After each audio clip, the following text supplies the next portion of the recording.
ದಕ್ಷಿಣ ಕನ್ನಡ ಜಿಲ್ಲೆಯ ಮೂಡುಬಿದ್ರೆ ತಾಲೂಕಿನ ಪುತ್ತಿಗೆ ಗ್ರಾಮದ ಕಂಚಿಬೈಲ್ನಲ್ಲಿ ನಿನ್ನೆ ಸಿಡಿಲಾಘಾತದಿಂದ ಮೃತಪಟ್ಟ ಯಶವಂತ್ ಹಾಗೂ ಮಣಿಪ್ರಸಾದ್ ಅವರ ನಿವಾಸಕ್ಕೆ ಬಿಜೆಪಿ ರಾಜ್ಯಾಧ್ಯಕ್ಷ ಸಂಸದ ನಳಿನ್ ಕುಮಾರ್ ಕಟೀಲ್ ಹಾಗೂ ಶಾಸಕ ಉಮಾನಾಥ್ ಖೋಟ್ಯಾನ್ ಭೇಟಿ ನೀಡಿ ಸಾಂತ್ವನವನ್ನ ಹೇಳಿದರು. ಬಳಿಕ ಮಾಧ್ಯಮಗಳ ಜೊತೆ ಮಾತನಾಡಿದ ಅವರು, ಬಡ ಕುಟುಂಬದಲ್ಲಿರುವ ಯುವಕರಿಬ್ಬರು ಸಾವನ್ನಪ್ಪಿರುವುದು ದುಃಖಕರ. ಶಾಸಕರು ಘಟನೆ ಕುರಿತು ಮುಖ್ಯಮಂತ್ರಿಗಳ ಗಮನಕ್ಕೆ ತಂದಿದ್ದು ತಕ್ಷಣ ತಲಾ 5 ಲಕ್ಷ ರೂಪಾಯಿ ಮಂಜೂರು ಆಗಿದೆ ಎಂದರು. ಘಟನೆಯಲ್ಲಿ ಗಾಯಗೊಂಡ ಮೂವರನ್ನ ಅಲಂಕಾರಿನ ಖಾಸಗಿ ಆಸ್ಪತ್ರೆಗೆ ದಾಖಲಿಸಲಾಗಿದ್ದು, ಶಾಸಕ ಉಮಾನಾಥ್ ಖೋಟ್ಯಾನ್ ಭೇಟಿ ನೀಡಿ ಆರೋಗ್ಯವನ್ನು ಕೂಡ ವಿಚಾರಿಸಿದರು. ಆಸ್ಪತ್ರೆಯ ವೆಚ್ಚ ಭರಿಸುವುದಾಗಿ ಭರವಸೆಯನ್ನ ನೀಡಿದ್ದಾರೆ.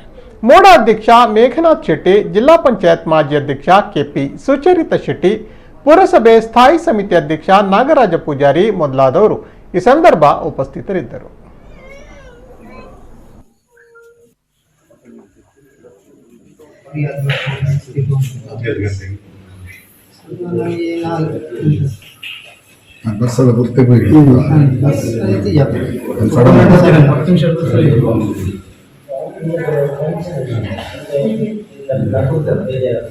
ಪುತ್ತಿಗೆ ಗ್ರಾಮದ ಕಂಚಿಬೈಲು ಎಂಬಲ್ಲಿ ಇಬ್ರು ತರುಣರು ಯಶವಂತ್ ಮತ್ತೆ ಖಾತೆಯಿಂದ ನಿಧನರಾಗಿದ್ದಾರೆ. ನಿನ್ನೆ ತಕ್ಷಣ ಸುದ್ದಿ ಬಂದ ತಕ್ಷಣ ನಮ್ಮ ಶಾಸಕರಾಗಿರ್ತಕ್ಕಂಥ ಉಮಾನಾಥ್ ಖೋಟ್ಯಾನ್ ಆಸ್ಪತ್ರೆ ಬಾಕೊಳ್ಳುವಂತ ಎಲ್ಲ ಕಾರ್ಯಗಳನ್ನು ಮುಗಿಸಿದ್ರು.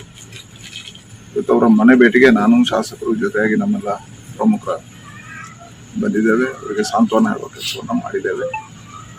ಬಹಳ ಕಷ್ಟದ ಬದುಕನ್ನು ಮಾಡ್ಕೊಂಡು ಬಂದಿರತಕ್ಕಂಥ ತರುಣರು. ಒಬ್ರು ಒಂದು ಕಂಪನಿಯಲ್ಲಿ ಉದ್ಯೋಗಿಯಾಗಿದ್ರೆ, ಇನ್ನೊಬ್ರು ಕೂಲಿ ಕಾರ್ಮಿಕರಾಗಿದ್ರು.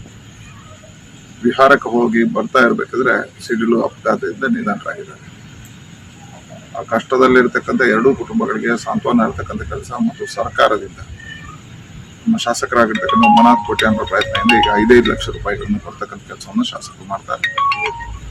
ಇವತ್ತೇ ಕೊಡ್ತಾರೆ. ಅವರಿಬ್ಬರಿಗೂ ಮನೆಗಳಿಗೆ ಶಕ್ತಿ ಕೊಡುವಂಥ ಕೆಲಸವನ್ನು ಸರ್ಕಾರ ಮಾಡುತ್ತೆ. ಇವತ್ತು ಈಗಾಗಲೇ ಮುಖ್ಯಮಂತ್ರಿಗಳ ಗಮನ ಸೆಳೆಯುವ ಕೆಲಸವನ್ನು ಶಾಸಕರು ಮಾಡಿದ್ದಾರೆ.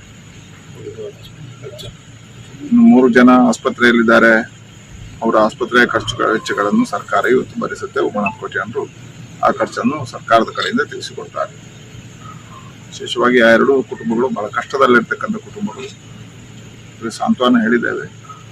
ಅವರ ದುಃಖದಲ್ಲಿ ನಾವು ಭಾಗಿಗಳು.